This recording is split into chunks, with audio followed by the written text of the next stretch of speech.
नमस्कार दोस्तों, आप सभी का मेरे YouTube चैनल अट एकेडमी पर स्वागत है। आज हम लोग अर्थमेटिक प्रोग्रेशन में एपी में एन पदों का योग निकालना सीखेंगे। एन पदों का योग निकालने के लिए क्या फॉर्मूला का यूज किया जाएगा। फॉर्मूला में एक एक चीज को हम लोग डिटेल से समझेंगे। उसके बाद कुछ क्वेश्चन करेंगे, कुछ एग्जाम्पल करेंगे। उस एग्जाम्पल करेंगे तो आपको सारा चीज क्लियर हो जाएगा। अगर आप पहले एपी नहीं भी पढ़े हैं तो भी आपको समझ में आएगा, क्योंकि हम एकदम बेसिक से बतलाएंगे आराम से, छोटा छोटा चीज को। तो चलिए हम लोग देखते हैं पहले फॉर्मूला को। फॉर्मूला क्या है? Sn बराबर n by two a plus n minus one into D. अब Sn का दूसरा फॉर्मूला क्या है? n by two a plus T. यहाँ पे देखिए दो फॉर्मूला लिखे हैं, तो ये फॉर्मूला तो हमेशा यूज होता है, लेकिन ये फॉर्मूला तभी यूज होगा जब आपको Tn पता होगा, मतलब लास्ट टर्म पता होगा। कोई भी सीक्वेंस दिया रहेगा, उस सीक्वेंस में अगर आपको लास्ट टर्म पता होगा तो आप आराम से निकाल सकते हैं। तो चलिए हम लोग एक एग्जांपल करेंगे। एग्जांपल करने से पहले फॉर्मूला को समझ लेते हैं। Sn क्या होता है? सम ऑफ एन टर्म, एन पदों का योग होता है। जितना पद दिया रहेगा, इसे 10 पद दिया रहेगा तो 10 पद का योग आपको निकालना होगा।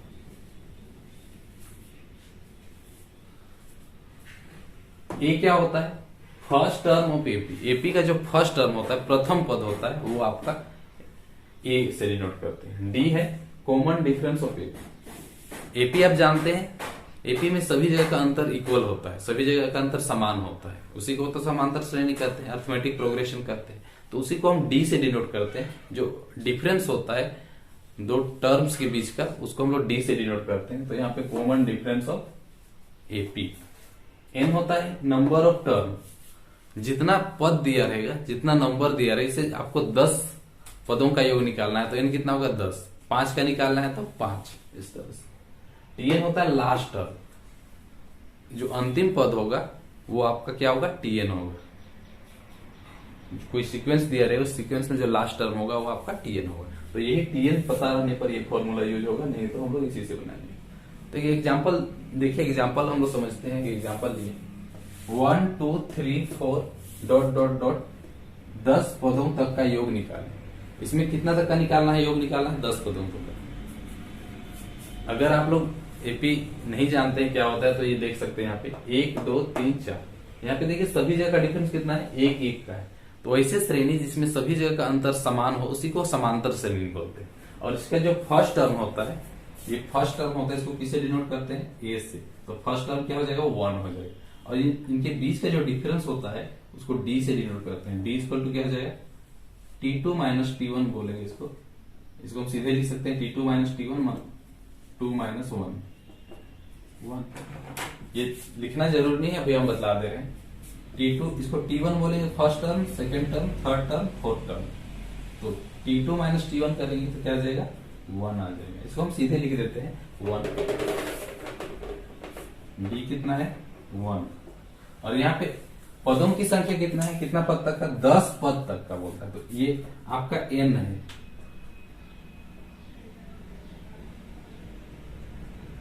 n कितना है? 10। आपको क्या निकालना है? Sn निकालना है या योग निकालना है। तो Sn इक्वल टू क्वेश्चन। अब Sn का फॉर्मूला यहाँ पे हम ये फॉर्मूला तो यूज नहीं कर सकते, क्योंकि आपको Tn नहीं पता है, लास्ट टर्म नहीं पता है।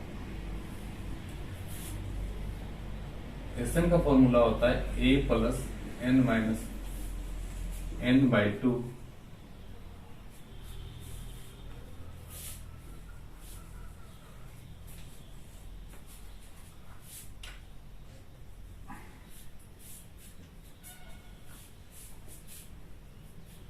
Sn का फॉर्मूला होता है n by 2 2a plus n minus 1 into D. तो यहाँ पे हम रख देंगे मान। n का मान कितना है? 10 है। 10 बटे 2। a कितना है? 1 है। n कितना है? 10 माइनस 1। और d कितना है? 1। चल जाएंगे 10 बाई 2, इसलिए कितना जाएगा? 5 आ जाएगा। और इधर आ जाएगा 2 प्लस 9 इंटू 1। इसको 9 ही लिख देते हैं। 10 माइनस 1 9 इंटू 1, तो कितना जाएगा? 5 इंटू 11, ये आ जाएगा 55। तो यहाँ पे n पदों का, ये 10 पदों का योग कितना आ गया है? 55 आ गया। अब इसको आप ऐड भी करके देख सकते हैं। जैसे यहाँ पे आप 1 2 3 4 5 6 7 8 9 10 तक का कोई ऐड कीजिएगा तो आपका क्या आ जाएगा? 55 आ जाएगा। यही आपको निकालना था। और एक दो क्वेश्चन हम देखते हैं सम निकालने वाला, तो आपको ज्यादा क्लियर होगा। Find the sum. First number question क्या है? 3/√5, 4/√5, √5 अप टू 90 रिटर्न। आपको 19 पद तक का योग निकालना है। ये श्रेणी दिया गया है। तो इस श्रेणी में सबसे पहले तो ये जानना है कि ये समांतर श्रेणी में है या नहीं। तो समांतर श्रेणी में है या नहीं ये जानने के लिए हम लोग क्या करेंगे? T2 - T1 करेंगे, T3 - T1 ये करके देख लेंगे। इसे कभी भी आप क्वेश्चन सोल्व करते हैं, अगर आपको देख के नहीं पता चलता है कि ये एपी में है या नहीं, तो उसको चेक करने का तरीका यही है। T2 - T1 is equal to T3 - T2।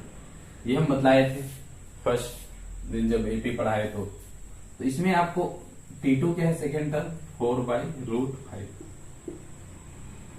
Minus T1 कितना है? 3/√5। T3 क्या है?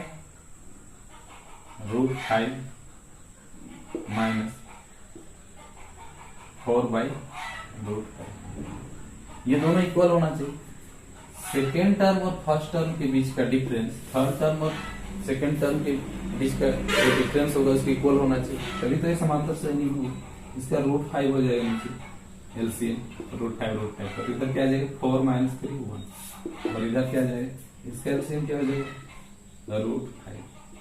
अब √5 का एक का पारा √5 में कितना भाग है? √5 भाग में। तो √5 को 5 से मल्टीप्लाई करेंगे, √5 से तो 5 आ जाएगा, क्योंकि रूट मतलब आधा होता है और आधा आधा पूरा हो जाएगा -4। यहाँ पे अगर नहीं समझे तो इस तरह से किया 4 - 3, ये 1/√5 आ गया। और इधर भी क्या आ जाएगा? 1/√5। ये दोनों साइड इक्वल आ गए, मतलब ये एपी में है। अगर एपी में है तो हम लोग आराम से बना सकते हैं। इसको बनाते हैं। ये आपको अगर जब कंफ्यूजन लगे कि क्वेश्चन यहाँ पे नहीं लिखा है कहीं पे कि एपी का है, बस इतना लिखा है find the sum 3/√5, 4/√5, √5 up to 90 तक, इस तरह से लिखा हुआ। तो क्योंकि जीपी का भी क्वेश्चन इसी टाइप से होता है, इसलिए आपको थोड़ा सा चेक कर लेना एग्जाम सब में कि एपी में है या नहीं। अब हम लोग क्वेश्चन सोल्व करते हैं। पहला नंबर फर्स्ट नंबर को पहले सोल्व करते हैं। फर्स्ट नंबर क्या है? इसमें क्या कह दिया है? ए कितना है? 3/√5। डी कितना होगा? अंतर किसे निकालते हैं? अब ये भी निकाल चुके थे, फिर भी निकाल दे रहे हैं। 3/√5। T2 - T1 की, मतलब ये सेकेंड टर्म है, ये फर्स्ट टर्म। सेकेंड टर्म में फर्स्ट टर्म को माइनस करेंगे तो क्या आ जाएगा?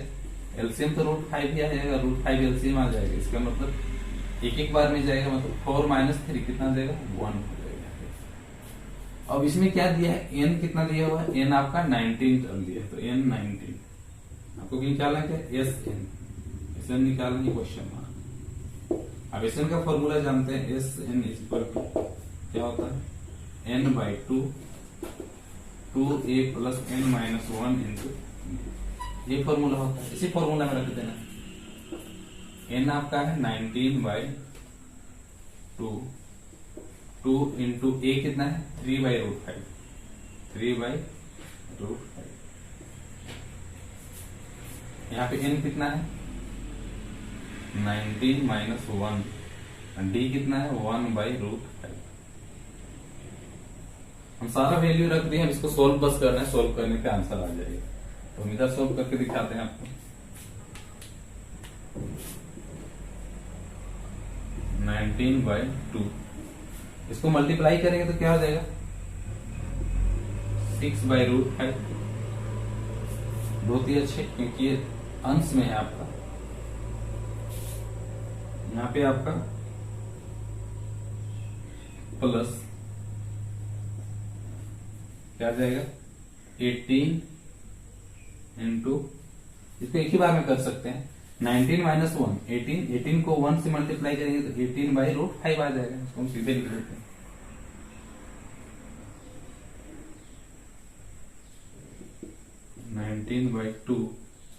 अब इसको सोल्व कर रहे हैं तो क्या कीजिएगा, √5 एलसीएम लेना पड़ेगा। √5 एलसीएम लेंगे तो क्या आ जाएगा यहाँ पे 6 + 8 18, ये दोनों ऐड हो जाएगा। √5 का पढ़ा, √5 में एक बार में एक को इससे गुना करेंगे तो 6 ही रहेगा। √5 में एक बार में एक को 18 से करेंगे तो 18 ही रहेगा। इतना तो सब जानते होंगे, फिर भी हम बहुत बेसिक से बतला रहे क्योंकि जो एकदम नहीं जानते हैं मैं वो लोगों को भी समझ में आए। अब इसको क्या करना है, 18 और 6 को ऐड करेंगे तो 24 आ जाएगा बाई √5। अब ये कट जाएगा कितना 12 12। अब 19 को 12 से मल्टीप्लाई करेंगे तो 12 को 19 से करेंगे तो 228 आएगा, 228 बाई √5। यही इसका आंसर होगा, कोई दिक्कत नहीं होना चाहिए। अब हम लोग क्वेश्चन नंबर 2 लिए हैं, इसको भी देखते हैं। क्वेश्चन नंबर 2 को देखते हैं, आप नोट करते चलिएगा, वीडियो रोक पॉज कर लीजिएगा, उसके बाद में आपको बना लेना है। अब क्वेश्चन नंबर 2 को भी देख लेते हैं। क्वेश्चन नंबर 2 कैसे बनेगा, जिसमें क्या क्या दिया है, ए है आपका n-1/n, डी कितना दिया है, डी कैसे निकालते हैं, T2 - T1 करते हैं तो T2 आपका n-2 है बाई n है, माइनस n-1/n, इसको सोल्व कर देते हैं। एलसीएम लेंगे n और n का तो कितना आ जाएगा, n ही आ जाएगा। n आ जाएगा तो यहाँ पे क्या दिया n-2 माइनस, ये माइनस अब ब्रैकेट के अंदर मल्टीप्लाई होगा तो क्या हो जाएगा -n+1, ये प्लस है वो माइनस हो जाएगा, माइनस है वो प्लस हो जाएगा। इसको सोल्व कर दीजिए, क्या आ जाएगा, ये n से n कट जाएगा क्योंकि प्लस में एक है एक माइनस में, -2 + 1 क्या आ जाएगा -1/n। तो यहाँ पे d कितना आया -1/n। अब इसमें क्या दिया है, अप टू n टर्म, यहाँ पे n आपको नहीं क्लियर नहीं पता है इसलिए आंसर भी आपको क्लियर नहीं आएगा, n ही। इससे पहले वाला क्वेश्चन में n कितना दिया था, 19 दिया था, यहाँ पे n टर्म ही बोल दिया, n पद तक का, तो n आपका n ही रह जाएगा, इसमें कोई क्लियर आंसर आपका नहीं आएगा। आपको क्या निकालना है, Sn। Sn क्या होता है, क्वेश्चन मार्क। Sn का फॉर्मूला क्या है, n/2 2a + n-1 into d, ये फॉर्मूला होता है। जैसे हम लिख रहे हैं इसी तरह से आपको बनाना है। अब n कितना है आपका, n तो n ही है, क्वेश्चन में नहीं दिया है। 2 × a कितना है n-1/n, तो यहाँ पे हम लिख देते हैं n-1/n, ये है आपका n प्लस, यहाँ पे n क्या दिया हुआ है, n ही है -1, और d कितना है 1/, इस तरह से दिया हुआ है।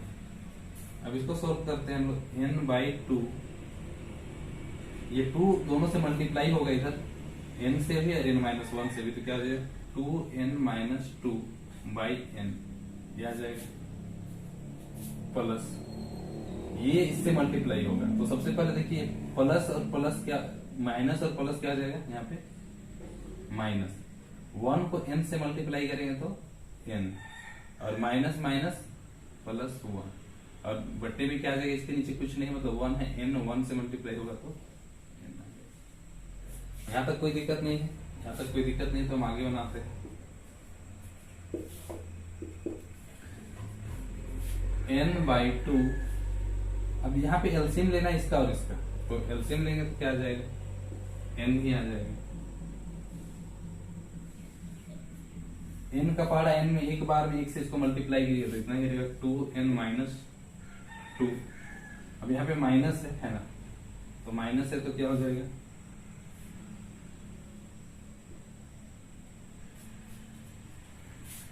n+1, ये देखिए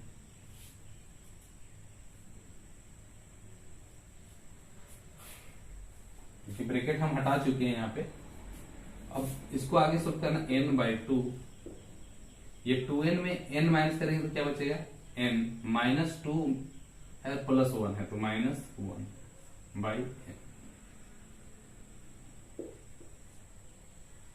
यहाँ पे हम ब्रैकेट हटा भी सकते हैं, इसको हम एक बार लिख देते हैं n/2 इंटू n-1/n।